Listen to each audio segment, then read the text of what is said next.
posisi kontrol. Ya, kebetulan ini fatal banget ketika saya mengisi LMS. Sangat kepikiran sampai sekarang. Nah, 5 posisi kontrol yang kita yakini itu ada berapa? Sebenarnya ini dulu, saya mau pengen nanya dulu ke Ibu dan Bapak. Kalau misalnya kita naik motor, kenapa sih harus punya SIM? Kenapa coba? Kira-kira Bu Bapak? Agar aman dalam perjalanan. Agar aman. Tidak mendapatkan halangan ketika ada operasi. Operasi apa Pak? Operasi lintas tali. Nah, kalau misalnya perlu tidak mengendarai motor itu kita menggunakan helm. Perlu agar nyaman dalam perjalanan, Ya. agar terhindar dari segala macam benturan dan sebagainya. Itu yang nanti saya bahas Bapak Ibu. Jadi gini Bu, ketika kita meyakini sebuah keyakinan, pasti kita akan menjalankannya dengan baik. Contohnya Ibu dan Bapak memiliki sebuah keyakinan agama kan, ya kan? Jadi keyakinan agama ini kita yakini, oh saya beragama Islam, saya memiliki Tuhan. Berarti saya harus menjalankan perintah apa yang diperintahkan oleh agama kita, yaitu sholat, puasa, membayar zakat dan lain sebagainya. Begitupun kita sebagai seorang guru yang tadi sudah dipaparkan sama Bu Nini. Sebenarnya 5 posisi kontrol kita sebagai guru itu apa saja sih? Yang pertama tadi apa Bu? Materinya kontrol penghukum.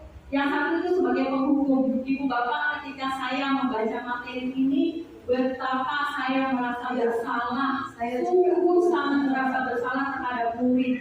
Terutama ada salah satu murid saya yang luar biasa. Karena di situ saya itu menempatkan posisi saya sebagai penghukum. Kemudian yang kedua sebagai teman. Sebagai teman. Pernah saya membuat merasa bersalah, membuat merasa bersalah. Itu juga sudah pernah saya lakukan. Dan itu imbasnya saya merasa bersalah karena murid ini akan teringat terus ketika sampai nanti mereka dewasa. Karena saya pernah mengalami kejadian buruk ketika masa SMA saya ditampar oleh guru.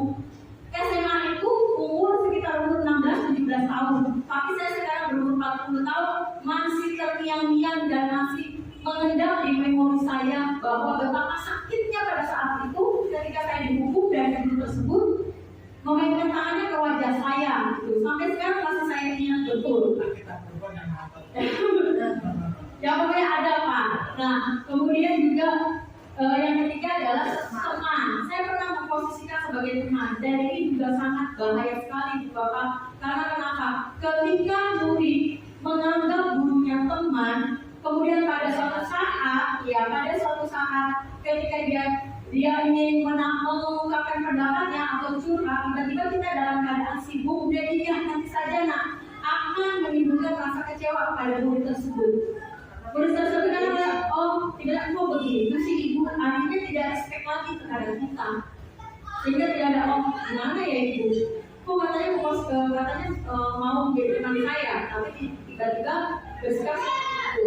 Kemudian yang keempat, sebagai pemantau. Biasanya ini terjadi ketika kita mengalami kesibukan dan memberikan tugas kepada guru yang lain. Kemudian pada saat guru lain itu ada di dalam kelas, kemudian ada suatu masalah di dalam kelas, kita itu cuma hanya bisa melihat, memantau, tidak memberikan penguatan terhadap guru yang sedang ada di kelas itu. Kemudian mencari masalah apa yang dihadapi di dalam kelas tersebut. Yang terakhir adalah sebagai manajer. Nah, seharusnya manajer ini bisa menguasai semuanya dari 1 sampai 5, yaitu sebagai menemukan masalah dari kebutuhan si anak. Jadi 5 kebutuhan dasar anak ini yang sudah kita abaikan itu. Kita nggak tahu anak tersebut punya masalah apa di rumahnya. Anak tersebut memiliki gangguan apa di rumahnya. Kenapa anak tersebut tidak mau membaca? Kenapa anak tersebut tidak mau mengerjakan PR? Kenapa anak tersebut selalu murung di dalam kelas? Itu seharusnya kita cari masalahnya. Sehingga kita menemukan masalahnya, nanti kita, kalau masalah tersebut bisa kita atasi secara ringan itu tidak perlu menggunakan segitiga restitusi. Tapi kalau sudah masalahnya berat dan melibatkan orang lain, itu harus menggunakan segitiga restitusi yang nanti akan dipaparkan oleh Bu Ani. 5 kebutuhan dasar manusia ini apa pada anak ini? Yaitu ada penguasaan. Sering banget apalagi di kelas rendah, sering banget ibu ribut banget ya, Baji ya. Nah itu sebetulnya anak tersebut ingin menguasai gurunya, punya penguasaan. Saya tetap kok sama Ibu Haji Ipin, saya itu sama Bu Tati begitu. Kemudian ada kasih sayang, kasih sayang dan rasa diterima. Nah ketika guru yang menguekin itu anak akan merasa saya tidak diterima di kelas ini. Tapi kita harus melayaninya bahwa anak ini membutuhkan kasih sayang dan rasa diterima di kelas. Kemudian ada kesenangan. Kesenangan ini bisa terjadi ketika anak-anak ini bermain dengan teman-temannya, berkolaborasi dengan teman-teman, atau bisa saja bercanda dengan gurunya. Kemudian ada kebebasan. Kebebasan ini juga yaitu tadi di kelas BC, bosan, pengen keluar, mengantuk, menguap, tuh saya keluar dari kelas karena gurunya nggak enak gitu, tidak enak. Kemudian baru ini adalah bertahan hidup yang nantinya anak tersebut menguasai keseluruhannya dan dapat bertahan hidup layaknya manusia. Jadi kita sebagai guru itu sebetulnya harus memanusiakan manusia. Bagaimana memperlakukan manusia, bukan mengontrol manusia. Ya, lanjut Bu. Ini udah ya. Ya. Kemudian ya tadi sudah. Bebas. Nah ini coba contohnya. Nah ini contohnya ya. Pernah ada ibu guru bilang aku tidak boleh bersenandung waktu mengerjakan tugas. Katanya kelas harus tenang, tidak ada suara, kan gak seru jadinya. Kemudian kebutuhannya ternyata ini adalah kesenangan. Namanya anak-anak, apalagi kita di SD, anak-anak itu masih suka bermain, masih suka senang-senang gitu. Sekarang begitu. Kemudian tindakannya bagaimana kita bisa ada yang berpendapat kalau misalnya ada murid yang seperti ini bisa mengkolaborasikannya, misalnya belajarnya sambil bernyanyi, tadi yang suaranya sambil bernyanyi kedengeran. Itu maksudnya adalah penguasaan kebutuhan kesenangan bagi anak. Kemudian ibu guru tidak menyapaku hari ini, padahal aku pakai jepit rambut baru, padahal pakai baju baru, padahal pakai kerudung baru. Ini merupakan kebutuhan kasih sayang dan rasa diterima. Harusnya kalau misalnya ada sesuatu yang beda pada murid, kita udah, kacamatanya baru ya, bagus sekali, cantik sekali gitu. Ini Pak aja senyumnya manis gitu kan gitu. Itu adalah kebutuhan kasih sayang dan rasa diterima. Ya aku bosan, masa belajarnya cuma gitu aja, dengerin ibu guru aja. Kadang kita sering nyerocos dewekan tanpa mendengar pendapat anak. Itu adalah kebutuhan kebebasan. Jadi kita juga ibu bapak mohon perlu mendengar apa yang diungkapkan oleh anak, karena itu merupakan salah satu kebutuhan dasarnya. Kemudian aku sebel gambarku tidak rapi, malah ibu guru nunjukin ke teman-temanku di depan kelas. Pernah kejadian seperti ini? Ya. Nah itu adalah kebutuhan penguasaan. Bagaimana cara menyikapinya? Ya bagus, hebat. Berikan penghargaan dan pujian bagi anak tersebut. Ya, sehingga anak tersebut tidak merasa minder, berarti merasa wah dari saya gambarnya bagus. Itu adalah kebutuhan penguasaan. Jadi kebutuhan ini ibu bapak mohon tolong diberikan kepada anak agar mereka menjadi manusia seutuhnya sesuai dengan profil pelajar mereka. Nah, ini yang munculnya. Aku merasa bangga dan keren. Karena ketika dipuji, ibu bapaknya ketika ini bajunya baru ya, rapi sekali bajunya. Masih ibu guru puji saya pasti keren, ya kan begitu. Kemudian biar bisa jalan-jalan naik mobil sama teman-temanku. Ini kasih sayang dan rasa diterima. Biasanya anak-anak ada yang main ke rumah saya kan biasa seperti itu. Kemudian aku senang bisa pergi ke tempat-tempat yang aku suka. Ini kebebasan. Banyak anak yang mumpul lari berjalan gitu. Itu sebetulnya mereka kurang baru. Ini kebutuhan kasih sayang dan rasa diterima. Harusnya kalau misalnya ada sesuatu yang beda pada murid, kita lihat, kacamatanya baru ya, bagus sekali, cantik sekali gitu. Ini Pak aja senyumnya manis gitu kan gitu. Itu adalah kebutuhan kasih sayang dan rasa diterima. Ya aku bosan, masa belajarnya cuma gitu aja, dengerin ibu guru aja. Kadang kita sering nyerocos dewekan tanpa mendengar pendapat anak. Itu adalah kebutuhan kebebasan. Jadi kita juga ibu bapak mohon perlu mendengar apa yang diungkapkan oleh anak, karena itu merupakan salah satu kebutuhan dasarnya. Kemudian aku sebel gambarku tidak rapi, malah ibu guru nunjukin ke teman-temanku di depan kelas. Pernah kejadian seperti ini? Ya. Nah, itu adalah kebutuhan penguasaan. Bagaimana cara menyikapinya? Ya bagus, hebat. Berikan penghargaan dan pujian bagi anak tersebut. Ya, sehingga anak tersebut tidak merasa minder, berarti merasa, wah dari saya gambarnya bagus. Itu adalah kebutuhan penguasaan. Jadi kebutuhan ini ibu bapak mohon tolong diberikan kepada anak agar mereka menjadi manusia seutuhnya, sesuai dengan profil pelajar Pancasila. Ini yang munculnya. Ini yang munculnya. Aku merasa bangga dan keren. Karena ketika dipuji, ibu bapaknya berkata, ih bajunya baru ya, rapi sekali bajunya. Pasti ibu guru puji saya pasti keren, ya kan begitu. Kemudian biar bisa jalan-jalan naik mobil sama teman-temanku. Ini kasih sayang dan rasa diterima. Biasanya anak-anak ada yang, yuk main ke rumah saya, kan biasa seperti itu. Kemudian aku senang bisa pergi ke tempat-tempat yang aku suka. Ini kebebasan. Banyak anak yang ngumpul lari berjalan gitu. Itu sebetulnya mereka kurang kebutuhan kebebasannya kurang. Di rumahnya mungkin selalu dikekang, nggak boleh kemana-mana, mungkin seperti itu. Jangan minta kepala orangnya. Nah, jadi ibu bapak mungkin itu saja. Barangkali ada pertanyaan nanti di sesi selanjutnya. Kemudian saya masuk ke keyakinan kelas. Keyakinan kelas ini sebenarnya apa sih keyakinan kelas? Tadi nyambung dari materi yang Ibu Nini berikan tentang peraturan dan tata tertib. Dengan kontrol, kita tidak bisa mengontrol orang lain, tapi dirinya sendiri yang mengontrol. Betul, karena kita tidak mungkin ada orang yang kamu harus disiplin, kamu harus menjadi anak yang pintar. Sementara dirinya saya mau pengen jadi anak yang biasa-biasa aja. Saya pengennya pintarnya di bidang olahraga, tidak mau di bidang ilmu pengetahuan gitu. Bisa saja seperti itu. Tapi dari hal peristiwa tersebut itu adalah salah satu kebutuhan dasar murid yang masih kurang terpenuhi.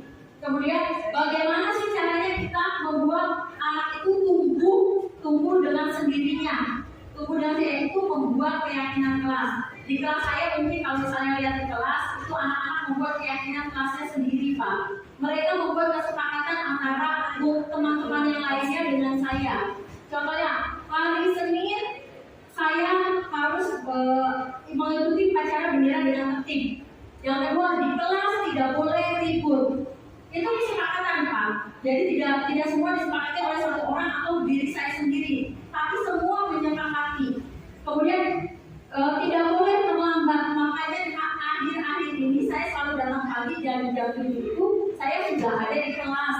Karena anak kita sudah membuat kesepakatan kelas, tidak boleh ada yang terlambat datang ke sekolah. Nah, kalau misalnya kita mengontrolnya dengan cara mengatur, mungkin anak tidak akan mau. Tapi dengan cara melihat gurunya yang datang, oh iya, gurunya datang lebih pagi. Oh iya, jam 7 ibu gurunya sudah harus menyiapkan berbaris di depan kelas, kemudian masuk dan berdoa. Mereka nanti akan dengan sendirinya, saya malu gurunya soalnya sudah datang lebih pagi. Saya malu soalnya sudah ada kesepakatan yang dibuat oleh saya dan sama teman-teman saya untuk menjadi tertib di sekolah. Itu akan timbul rasa sendirinya, Pak. Jadi nanti lama-kelamaan kitanya yang enak. Nanti lama-kelamaan tidak usah diatur, tapi anak-anak sudah melakukan hal yang tertib dengan sendirinya. Dan itu insya Allah akan berlanjut sampai dia besar, karena perubahannya datang dari dari dalam dirinya sendiri, bukan dari orang lain, bukan dari orang tuanya, bukan dari gurunya.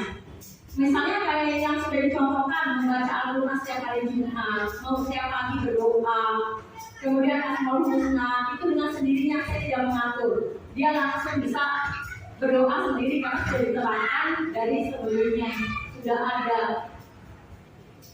Sudah? Ya. Nah, ini keyakinan kelas. Nah, bisa ini. Ibu bapak ada di sini, ibu bapaknya yang merokok. Saya tanya nih, Papa merokok? Ya, merokok itu sehat atau tidak, Pak? Tidak, tapi kenapa Papa merokok?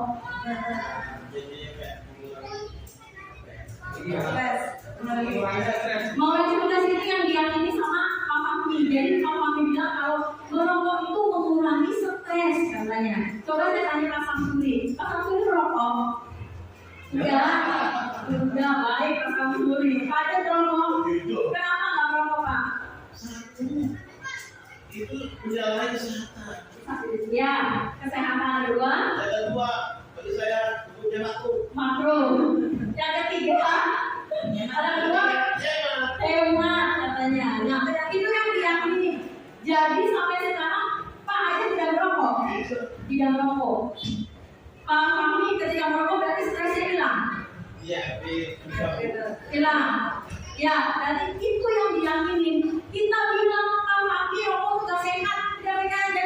Orang Pak kami ada yakin kalau itu mengurangi stres. Nggak bisa berubah Pak kami kecuali Pak kaminya sedang sendiri. Wah saya udah batuk-batuk nih. Wah saya udah sesak nih. Saya udah sesak nafas nih. Akhirnya dia berhenti dengan sendirinya. Jadi keyakinan kelas itu akan timbul dengan sendirinya posisi kontrolnya itu. Nah, jadi itu contoh lainnya adalah dilarang mengganggu orang lain. Keyakinan kelasnya saling menghargai teman. Kemudian tadi di sekolah 15 menit sebelum pembelajaran dimulai, berarti itu disiplin. Dan nanti saya rasa dan semuanya juga dilarang merokok berarti tadi kesehatan, menggunakan masker berarti juga kesehatan. Nanti saya yakin ibu bapak sudah paham ya, nanti bisa bertanya dan silakan bertanya sebanyak-banyaknya selama masih dalam pembelajaran tentang budaya positif itu bisa ditanyakan, saling sharing, bukan orang sepisah ya ibu bapak tapi saling sharing. Ya, kayaknya waktunya cukup karena nanti ada satu materi lagi yang dipaparkan oleh Bu Ani mengenai segitiga restitusi. Assalamualaikum warahmatullahi wabarakatuh. Bapak Ibu, sebelum saya menyampaikan materi yang akan saya paparkan, saya mengucapkan banyak terima kasih kepada Bapak dan Ibu yang sudah memberikan dukungan, sudah memberikan motivasi kepada kita sebagai guru penggerak angkatan 7 dari SDN 3 Margadani. Ibu dan Bapak yang saya hormati, sebelum saya memaparkan materi yang akan saya sampaikan pada kesempatan kali ini, saya akan mengajak Ibu dan Bapak flashback ke belakang pada saat Ibu dan Bapak bersekolah, entah itu di SD, di SMP, atau di SMK, di SPG, apakah Bapak dan Ibu pernah mengalami hal yang sulit atau dalam bangsa kita itu dalam posisi yang gagal, ya, identitas gagal? Apakah Ibu dan Bapak pernah mengalami atau pernah mengalami bermasalah atau bertengkar dengan teman? Pernahkah Ibu mengalami itu dan apa yang terjadi setelah Ibu dan Bapak mengalami hal tersebut? Maka saya meminta pendapatnya barangkali punya Bu Haji Itik. Pernah mengalami barangkali permasalahan ya? Oh, bukan masalah. Baik, saya coba ini sesuai tidak dengan permasalahan. Bismillahirrahmanirrahim. Ibu, ketika saya SD, saya mempunyai pernah memiliki wali kelas yang sangat disiplin. Ketika itu menerapkan ke anak-anak untuk yang menulisnya belum rapi, tidak rapi, Bapak Guru itu memberikan hukuman yaitu dengan mencubit pinggangnya sampai anak itu menangis karena sakit. Tapi dampaknya setelah itu dengan berjalannya waktu akhirnya menulisnya bisa rapi. Seperti itu aja, mungkin permasalahan atau bukan ya seperti itu ya. Ya, seperti itu. Itu saja yang pernah saya alami. Tapi kalau ketika SPG, hukuman yang diberikan oleh guru itu yang namanya Pak Sudri, ketika waktu sholat, saya kebetulan sekolahnya SPG PGRI, waktu sholatnya itu tidak boleh melebihi waktu asar, kayak waktu istirahat. Ketika lebih dari waktu istirahat, mendapat sanksi. Ini pengalaman saya ya Bu, membawa batu bata sebanyak 25 biji. Gitu, permasalahan seperti itu waktu dulu. Ya, dan terima kasih. Terima kasih Bu Haji Wipit, barangkali dari Pak Samsuri, dari bapak-bapaknya, barangkali pernah Pak Samsuri pada saat sekolah dulu pernah dihukum gitu dengan guru, Bapak? Sudah saya dulu. Iya. Ya, Assalamualaikum warahmatullahi wabarakatuh. Terima kasih pada Bu Haji yang sebagai guru. Saya merasakan itu pada saat dulu saya masih SD. Memang dulu dengan sangat berbeda perjalanan pendidikan itu. Kalau dulu mungkin sama persis sama kejadian di ya, juga sama. Yang namanya anak itu kalau istirahat itu nambah waktu. Sebelumnya begitu istirahat masuk. Nah kebetulan saya dengan anak-anak itu kelas 3. Saya masih main bola di lapangan bola. Nah, pas begitu masuk, kebetulan mungkin dengan melalui ini orang dulu tuh berdiri di depan pintu sambil begal itu pernah satu persatu ya tampar gitu. Itu bagaimana ya? Ya itu perjalanan pendidikan dulu beda dari sekarang. Kalau sekarang kan ya beberapa berbicara sehari-harinya masalah.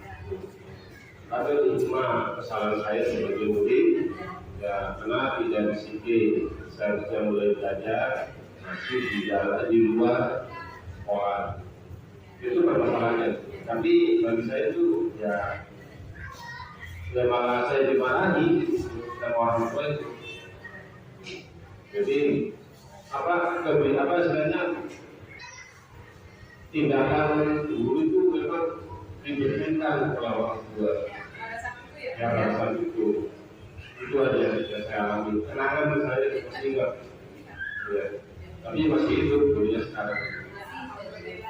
Ya, iya masih. Ada alhamdulillah saya ya termotivasi lah. Ya, terima kasih Bu Haji Fikriah dan Pak Samsuri yang telah menceritakan pada saat sekolah dulu ya Ibu dan Bapak ya. Sedikit saya ingin bercerita tentang pengalaman saya juga sekolah dulu. Mungkin pada saat saya sekolah dengan sekarang saya menjadi seorang pendidik, sepertinya bentuk silatin itu dianggapnya sulit ya Ibu Bapak. Sampai sekarang sepertinya seperti itu ya. Pada saat itu saya kelas 2 SD diminta mengerjakan tugas PR ya tugas rumah, mengerjakan nulis latin. Saya paling bosan suruh nulis Ibu Bapak. suruh nulis itu males gitu ya. Nah pada saat itu ada 10 baris yang ditentukan sama guru. Tetapi saya mengerjakan PR itu hanya 1 baris. Pada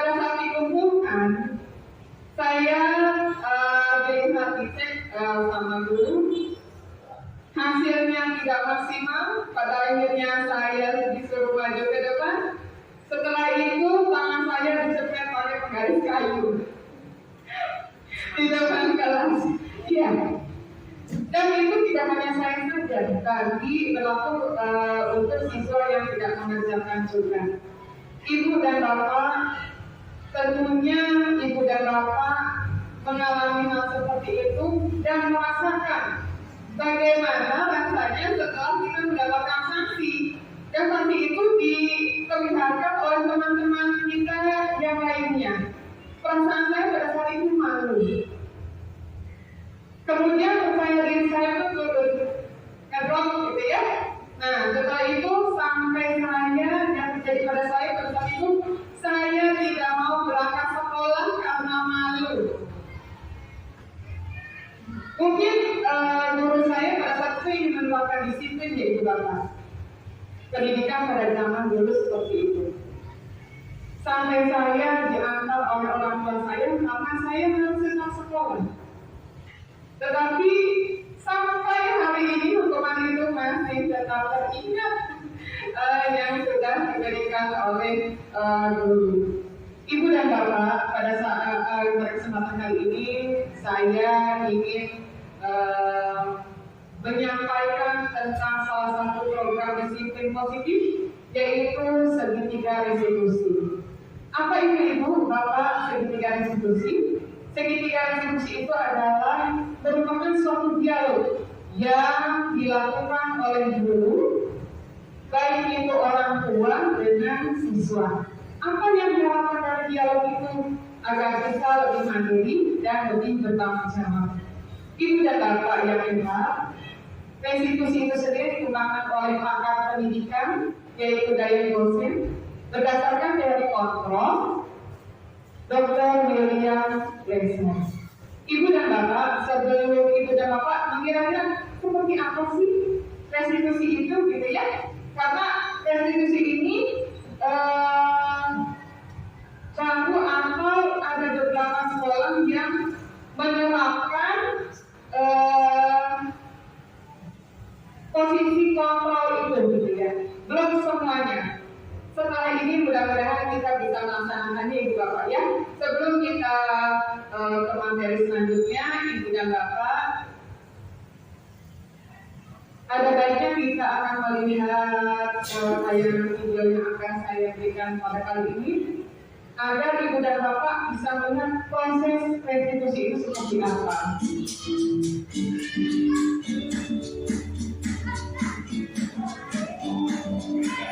Assalamualaikum warahmatullahi wabarakatuh. Saya Rasya Rizky Davano, kelas 3A SDN 3 Maganadi. Menurut saya, Ibu Nining sudah mengajar dengan baik, jelas, akrab bersama murid dan menciptakan suasana belajar menjadi menyenangkan. Pembelajaran yang diberikan sangat bervariasi, memotivasi, dan memberi inspirasi bagi kami.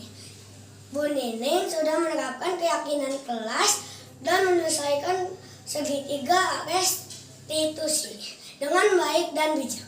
Suasana belajar sangat tertib, nyaman, dan menyenangkan. Wassalamualaikum warahmatullahi wabarakatuh.